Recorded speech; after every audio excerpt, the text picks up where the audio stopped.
The five senses: seeing, hearing, smelling, tasting, and touching. Most of us have all of these with which we experience the world around us. Some, however, go through life without all five of these senses.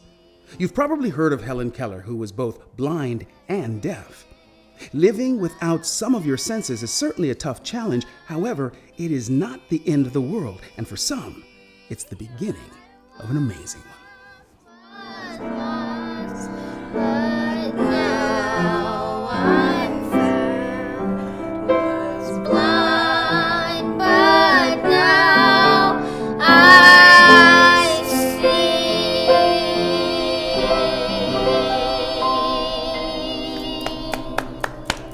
Rena, that was beautiful. Rena is the music teacher here at the Academy, and that was Katie doing the piano accompaniment. And this is my friend Gavin.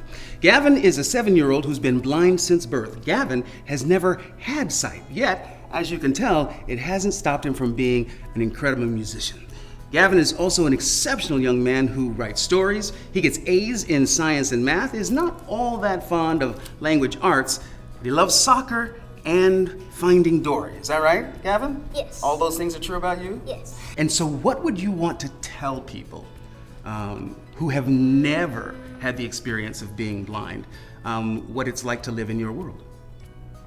It's like living in a world when you hear people talk, when it's what's going on. Is it true that because you don't have the sense of sight, that your other senses, smell and taste and touch, are actually stronger than the rest of us?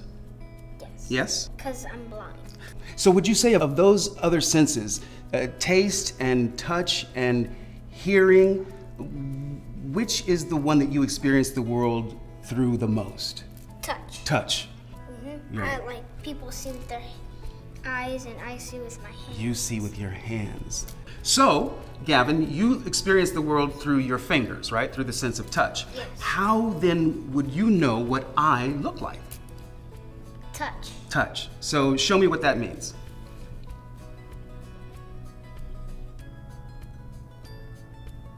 And so what do you know about me now that you have touched my face and head? You're sweaty. Yes.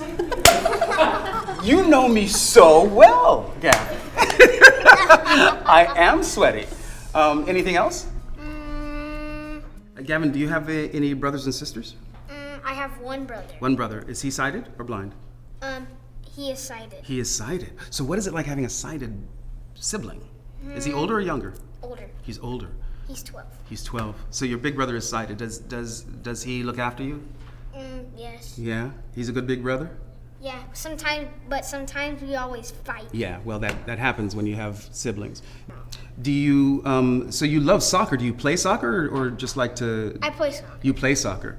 And do you play with other kids who are blind, or do you play with sighted kids as well? I play some kids that are blind. Uh-huh.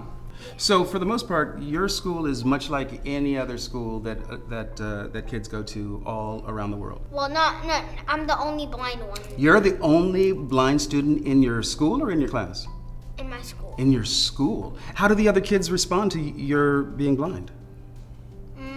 Well, they should watch this video because some people don't know. They think, oh, well, he can't see, like, he can't do it because he can't see. I'm like, I can do it, but I just need help because I'm blind. You can do everything the other kids can do, but you just need a little help. But everybody says, I can't do it, you can't do it. I'm like, yes, I can. Yes, you can.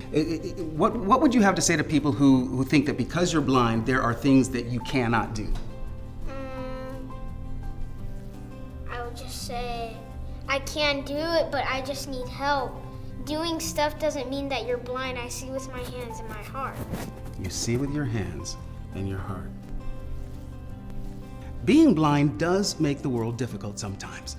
However, we've learned that on the inside, someone who is blind is no different than you or me. Right, Gavin? Yes. High five. Right there. Yeah. We'll see you next time.